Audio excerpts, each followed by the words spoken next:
In the quiet suburb of Waco, Texas, lived the Monroe family. They seemed like the perfect American family. Joshua Monroe, 41, was a respected police officer with the Waco Police Department. He wore his badge with pride, and neighbors looked up to him. He had served the community for over 17 years. His wife, Valerie Monroe, 38, was a former nurse turned stay-at-home mom. Together, they had one child, a daughter named Elsie. Elsie Monroe was 13 years old. She had special needs, diagnosed at birth with a developmental disorder that slowed her learning and speech. But she was sweet and loving. Everyone who met her instantly felt calm around her. She loved coloring, dancing to music, and cuddling up with her stuffed animals.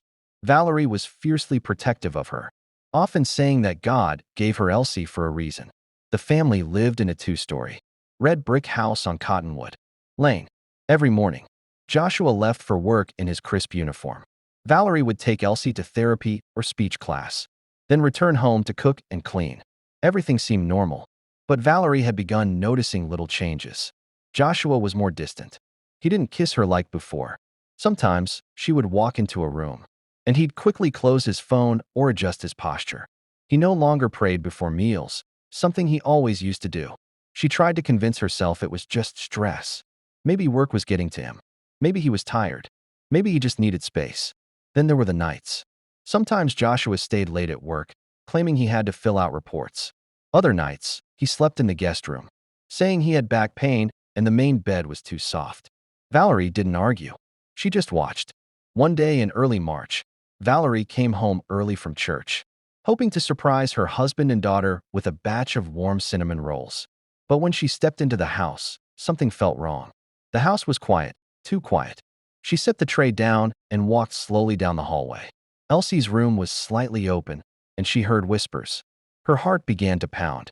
She pushed the door open and froze. Inside, she saw something no mother should ever see. Joshua, her husband, the man she married, the man who carried a badge, was sitting too close to Elsie on the bed. His hand was somewhere it shouldn't be. Elsie, confused, looked up and smiled, unaware of the horror unfolding. Joshua turned around, his eyes wide with shock, like a deer caught in headlights. "Valerie," he said, standing up. "It's not what you think." But it was. Her whole body shook. Her mind screamed. Everything around her blurred. She couldn't breathe. She couldn't cry. She couldn't scream. She didn't say a word. She turned, walked to their bedroom closet, and took out the small gun Joshua gave her years ago for protection. When she came back, Joshua was still trying to explain.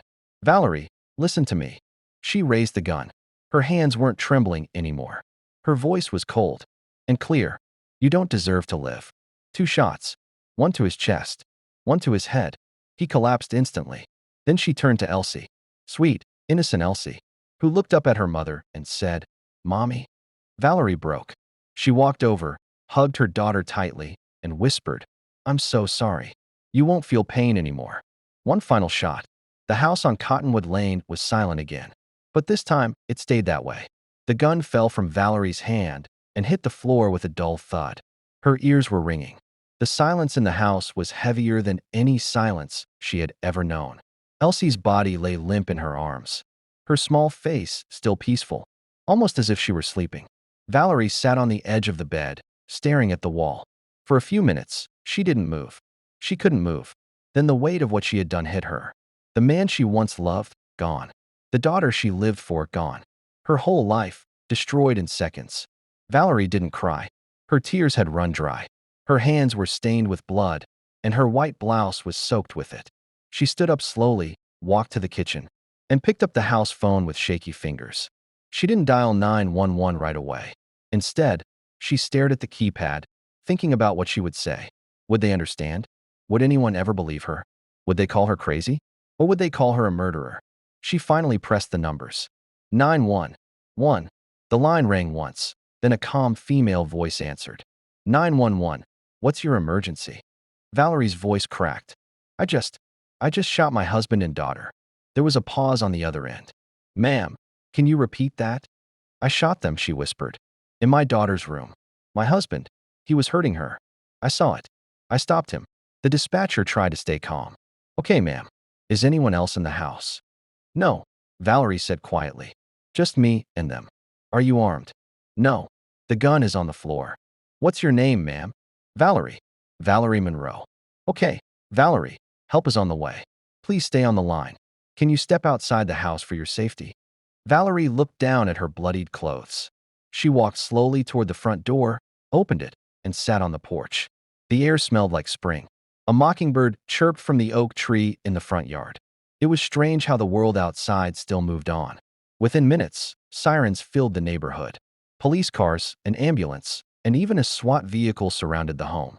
Neighbors peeked from windows and front yards, shocked to see so many flashing lights in front of the Monroe's house. Valerie raised her hands as the officers approached. She didn't run.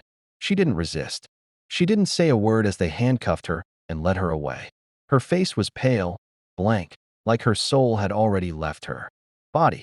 Inside the house, first responders found Joshua's body slumped near the wall, a gunshot wound to the chest and one to the head. In Elsie's room, they found the little girl still clutching a stuffed pink bear. Paramedics confirmed what Valerie already knew. Both were dead. Back outside, Officer Raymond Beck, Joshua's longtime partner, arrived on the scene and stared in disbelief. His face turned red with grief and rage. He shouted, "What the hell happened?" No one answered. Valerie was placed in the back of a police car, hands behind her back, her head resting against the glass. She didn't cry. She didn't scream. She just kept whispering to herself, "I had to protect her. I had to protect her." Inside the station, Detective Maria Griggs was called in to lead the case. She had seen many crimes in her career, but nothing quite like this. 2 lives taken, 1 confession, 1 woman shattered. But was it cold-blooded murder or a desperate act of justice? Valerie Monroe sat alone in the cold gray room of the Waco Police Department. Her wrists were still red from the handcuffs, though they had been removed. She wore a paper suit now. Her blood-soaked blouse had been taken as evidence. Across from her was a metal table. On it sat a cup of water she hadn't touched. The fluorescent light above flickered slightly, casting shadows that danced on the wall. Valerie didn't notice. She sat still, staring straight ahead, as if trapped in a place far beyond that room. The door opened. Detective Maria Griggs stepped inside, carrying a folder thick with photos and reports. She was a calm woman in her early 40s, with sharp eyes that missed nothing. She had handled murders, assaults, and corruption cases, but this one, involving a fellow officer and his wife, was different. She sat down across from Valerie, opened the folder, and took a deep breath. "Mrs. Monroe," she began, her voice low and steady, "you understand you have the right to remain silent." Valerie gave a slow nod. "I do. You also understand anything you say can and will be used against you." Another nod. "I want to talk." Maria looked into her eyes, trying to see the truth behind the blank expression. "I need you to tell me exactly what happened this morning. From the beginning. No guessing, no jumping ahead. Just facts. Can you do that?" Valerie didn't hesitate. "I came home from church early. I baked cinnamon rolls. Elsie loves them. I wanted to surprise her." Her voice cracked at her daughter's name. "I walked in through the back. It was too quiet. I thought maybe they were sleeping. But when I got close to Elsie's room, I heard voices. Not loud, just strange." Valerie's fingers began to tremble. "I pushed open the door and saw Joshua sitting on the bed. His hands were—" She paused, trying to catch her breath. "They were on her thigh?" Elsie looked up at me and smiled. She didn't even know. Something was wrong. She was just happy to see me. Detective Griggs scribbled something in her notebook, but said nothing. He stood up, like I'd caught him doing something small, like eating a cookie he wasn't supposed to. And he said, "It's not what you think." Valerie's face hardened. "But it was exactly what I thought. I know what I saw. I've been seeing the signs. The way he stared at her sometimes. The nights he wanted to sleep alone. I just kept trying to pretend it was something else." "What did you do next?" Maria asked gently. "I went to the bedroom. Got the gun. The one he gave me years ago to feel safe. Funny, right?" She let out a dry, bitter laugh. "He gave me the thing I used to kill him." "You shot him in the chest first?" Maria asked. "Yes. Then in the head. I didn't want him to move again. Not near her." "And Elsie?" Maria hesitated. "Why?" Valerie's eyes filled with tears for the first time. "Because she was hurt. And I couldn't live knowing she'd carry that pain. I couldn't let her grow up broken. She didn't deserve that. I thought I was saving her." Maria closed the folder. Her voice was soft, but firm. Valerie, I believe you saw something terrible. And I believe you acted out of pain. But you killed a child. That's not justice. That's murder. Valerie didn't argue. I know, she whispered. I'll carry that for the rest of my life. Maria stood slowly. We'll need to confirm what you saw. There will be an autopsy. Forensics. Interviews.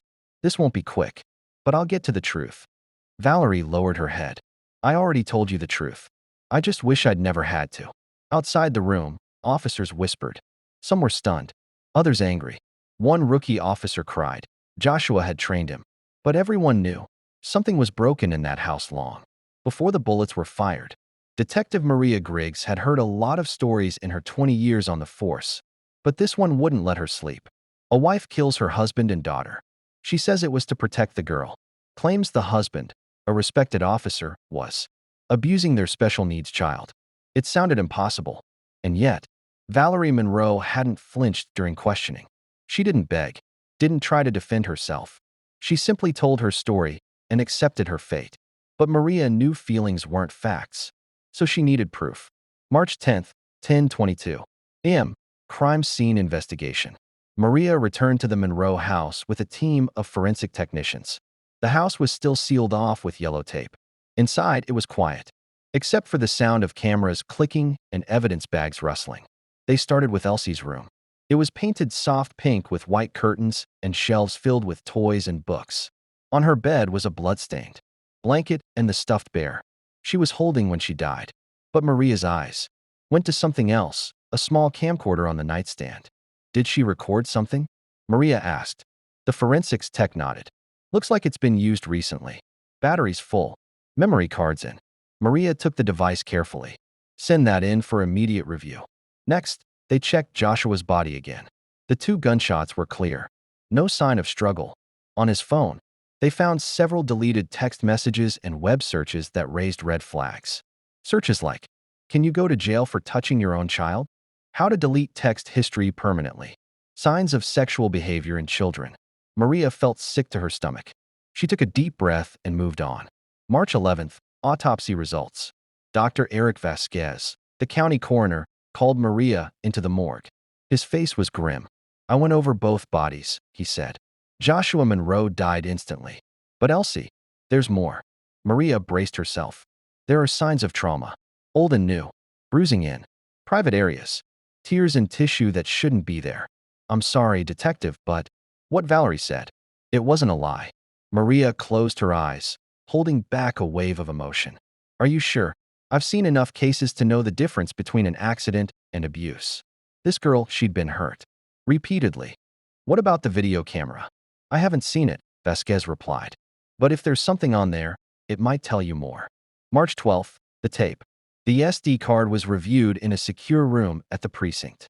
Maria sat with 2 tech specialists, and what they saw confirmed everything. The video was shaky, recorded from a high corner of Elsie's room. Maybe Valerie had hidden it there after her suspicions grew.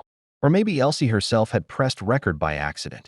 Either way, the footage was chilling. Joshua entered the room late at night. He sat on the bed, whispering things to Elsie. She looked confused, uncomfortable. Then he touched her, in ways no father should. Her body stiffened. She didn't cry, but she didn't smile, either. The video cut off after a few minutes. Maria stood up and walked out. Her heart pounded with rage and sorrow. She had her proof. Joshua Monroe had betrayed his badge, his marriage, and most of all, his daughter. March 13th, Valerie's cell. Maria visited Valerie in her jail cell at McLennan County Jail. Valerie looked pale, but calm. Her hands rested on her lap. I saw the video, Maria said softly. And I saw the autopsy results. Valerie's eyes welled up. Then you know. Maria nodded. I know. And I'm sorry. You weren't wrong. He was hurting her. Valerie began to cry quietly. Not out of relief, but pain. I wanted to stop him. I just never thought I'd be the one holding the gun. Maria looked at her for a long moment. You still committed murder, Valerie. But the world needed to know who he really was. And now they do. As Maria turned to leave, Valerie whispered, I just wanted to protect her. That's all I ever wanted. And in a strange, heartbreaking way, she had. The courtroom was packed. Every seat was taken. Reporters filled the back row, their cameras flashing. Locals whispered to one another. some shaking their heads in disbelief, others clutching tissues. The name Monroe had become known across Texas, not for honor or service, but for the horror inside that house on Cottonwood Lane. At the center of it all sat Valerie Monroe, dressed in a simple gray blouse and black slacks. Her hands rested in her lap, bound by no handcuffs today. Her face was pale, her eyes tired but calm. She had refused makeup or hairstyling. She didn't care what people saw. She had already lost everything. The charge was double homicide. Prosecutor Ada Jeanette Rollins was a sharp, tough woman known for fighting for justice, especially for children. She approached the case with caution. This wasn't a typical murder trial. She had watched the video. She had read the autopsy reports. But the law was the law. Ladies and gentlemen of the jury, she said in her opening statement, you will hear of terrible pain. You will hear of betrayal and sorrow. But you will also be asked to remember that no person has the right to take the law into their own hands. Valerie Monroe shot her husband. Then, she shot her own child. You must decide if that was justice or murder. The defense attorney, Carl Langley, was a calm man in his 60s with a soft voice but powerful arguments. His eyes met the jury as he began. Valerie Monroe is not a killer. She's a mother. A mother who walked in on the unthinkable. Her husband, a police officer, molesting their special needs daughter. She acted not out of hate, but out of desperation, shock, and love. She ended the life of a man who had betrayed everything sacred.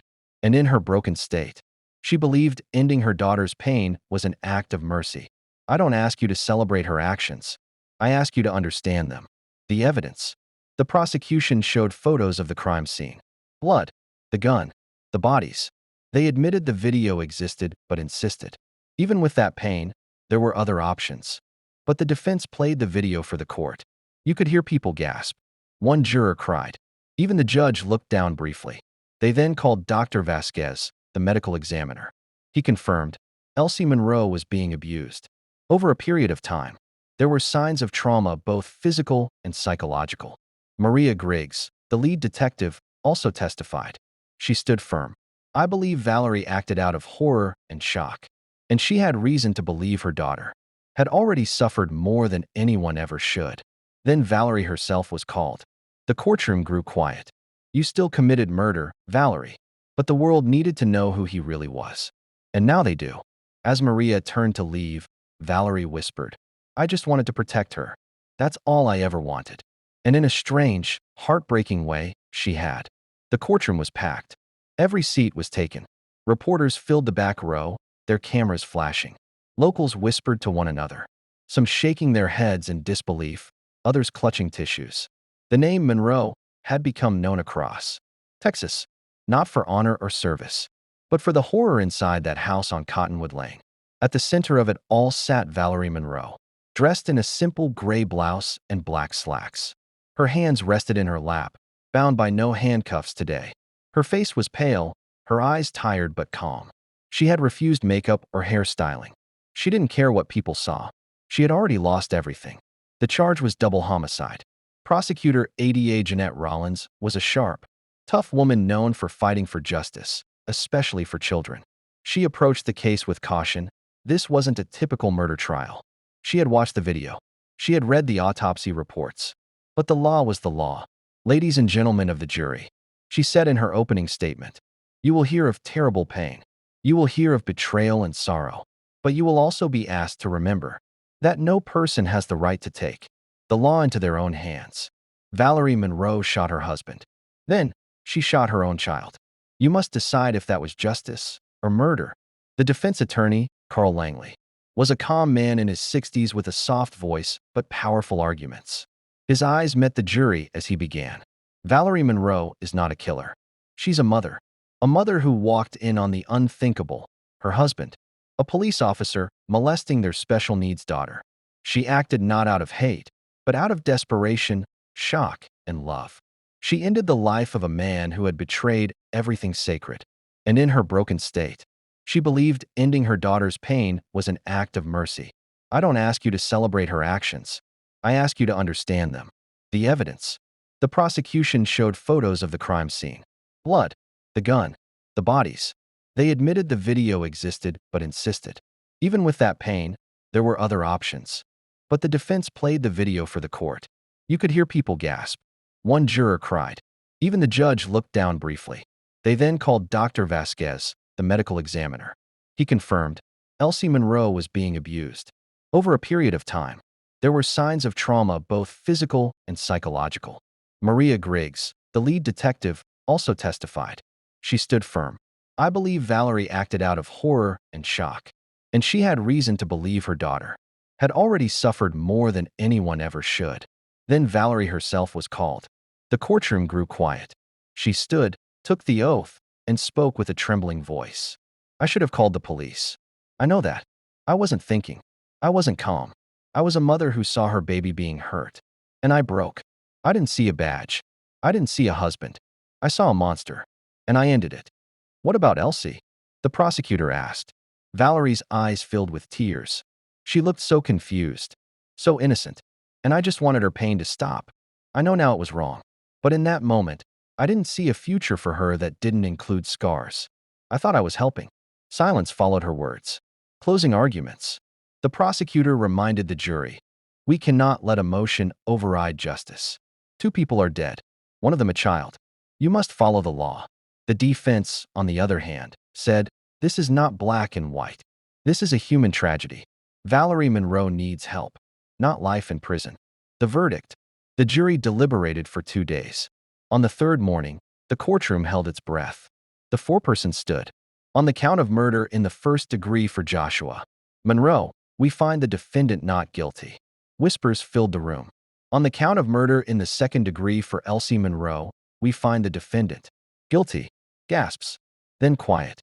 Valerie closed her eyes and nodded slowly. She understood. She didn't fight it.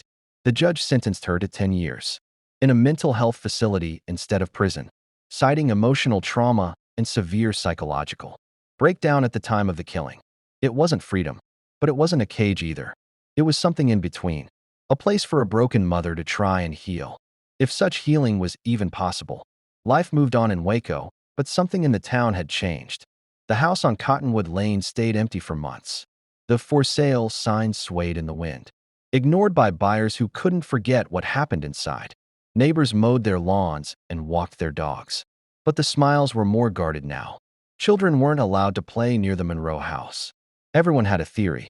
Everyone had something to say. But the one person no one heard from anymore was Valerie Monroe. She had been transferred to the Ridgewood Behavioral Health Center, a secure mental health facility just outside of Dallas. Her days were quiet. Mornings began with soft music and group therapy. Afternoons were filled with painting, journaling, and quiet walks in the garden. Always supervised. Valerie spoke very little. She answered questions when asked, but rarely offered more. Some staff saw her as cold. Others saw a woman crushed under a mountain of grief. One nurse, Amy, connected with her most. You're not evil, Amy said once during a quiet moment. You were hurting. Doesn't mean what happened wasn't tragic. But you're not a monster. Valerie didn't answer. She just nodded. Some days, she drew pictures of Elsie, a small girl with pigtails, always holding a teddy bear. Some days, she just stared at the wall. Detective Maria Griggs, meanwhile, couldn't let go. Even though the case was over, she found herself going over the files again. She often visited Elsie's grave on the weekends. She brought flowers. Sometimes she just sat on the bench near the headstone and whispered, I'm sorry. Joshua's burial had been more controversial. His funeral had no police escort. Only a few family members showed up. His former partner, Officer Beck, never spoke of him again. His name was quietly removed from the department's list of honored service officers. The truth had stripped away the uniform. He was no hero. Not anymore. Back at Ridgewood, Valerie received a letter. It came from her younger sister, Kendra, who lived in Amarillo. Valerie had not spoken to her since the arrest. The letter read, Valerie, I don't know what to say. I still don't know if what you did was right. But I know this. You loved Elsie more than anything. That was always clear. If you ever want someone to talk to, I'm here. You're not alone. Kendra. Valerie folded the letter carefully and placed it under her pillow. That night, she dreamed of Elsie again. In her dream, Elsie was in a field of sunflowers, running barefoot, laughing. No pain, no confusion, just joy. Valerie stood at a distance, tears falling down her face, whispering, I'm sorry. And Elsie smiled. 1 year later, at a hearing, doctors testified that Valerie had made slow but measurable progress. Her mental state had stabilized, though the trauma was deep. The court allowed supervised visitation with Kendra and other approved family members. She still had years left in the facility, but for the first time in a long while, Valerie didn't feel completely alone. The silence that once surrounded her had softened. Not gone, but gentler. She still lived with her guilt. She always would. But somewhere inside, she carried Elsie's laugh, her smile, her innocence. And in her own broken way, she carried her love. The chapel inside Ridgewood Behavioral Health Center was small. Just 6 rows of wooden pews, a simple wooden cross at the front, and a stained glass window shaped like a dove. It was the quietest room in the whole building. Valerie Monroe sat alone in the second row, hands folded in her lap. It had been 2 years since the day that shattered everything. 2 years since she walked into her daughter's room and saw her world crumble. It was a Sunday afternoon, and the other patients were outside for art therapy. But Valerie had asked to stay back. The nurses understood. Sundays were always hard for her. She pulled a small, folded paper from her sweater pocket. A prayer. Not from any book, but her own words, written with shaking hands, stained by the corner where her tears had once touched it. She unfolded the paper and read in a whisper, "Dear God, I don't ask for forgiveness. I don't know if I deserve it. But I ask you, please hold my daughter. Let her dance in the sun. Let her sleep in peace. Let her forget the fear and only remember love. If you must punish someone, punish me. But let her rest. Please, just let her rest." Her voice broke at the last line. A small sound came from the doorway. Valerie turned. It was Kendra, her younger sister. She had come for her monthly visit. She didn't speak, just walked down the aisle and sat beside Valerie, wrapping an arm around her. "I miss her every day," Valerie whispered. "I know," Kendra said gently. "I do too." She didn't understand what he was doing. She trusted him. She was so innocent. Kendra squeezed her hand. "You did what you thought was right in the moment. No one gets to judge that, but God." Valerie stared at the stained glass window. The dove caught the sunlight and reflected it onto the floor in soft colors. It looked like hope. A small one, but hope still. 6 months later, Valerie was moved to a lower security wing. She now participated in group counseling, helped new patients adjust, and even led quiet prayer meetings in the chapel. Her case had become something of a legend within Ridgewood. A mother, a cop, a child, pain, and choices no human should ever have to make. One day, she was asked to speak to a women's trauma group. She sat in front of 12 other women, some broken, some angry, some silent, and said, "I made a decision I can't undo. But I also made a promise that I'd tell my daughter's story, that I'd protect others like her, even if I couldn't protect her in time. If you're carrying something heavy, talk. Tell someone. Don't stay silent like I did. Silence is where monsters grow." There was not a dry eye in the room. 5 years later, Valerie Monroe was quietly released from Ridgewood, under supervised care and strict conditions. She moved into a halfway home in Fort Worth and took a job at a nonprofit that supported abused children and special needs families. She never remarried, never tried to start over, but she lived with purpose. Every year on March 10th, she visited a little grave in a small Waco cemetery. The headstone read, "Elsie Marie Monroe, beloved daughter, gentle soul, a light that never dimmed." She would sit beside it and read the same prayer. She still didn't know if God had forgiven her, but she knew one thing. Her daughter was safe now. And sometimes, when the wind passed through the trees and the sun peeked through the clouds, Valerie felt something warm against her cheek, like the soft touch of a child's hand. And she whispered once more, "I love you, baby girl." Mommy never stopped.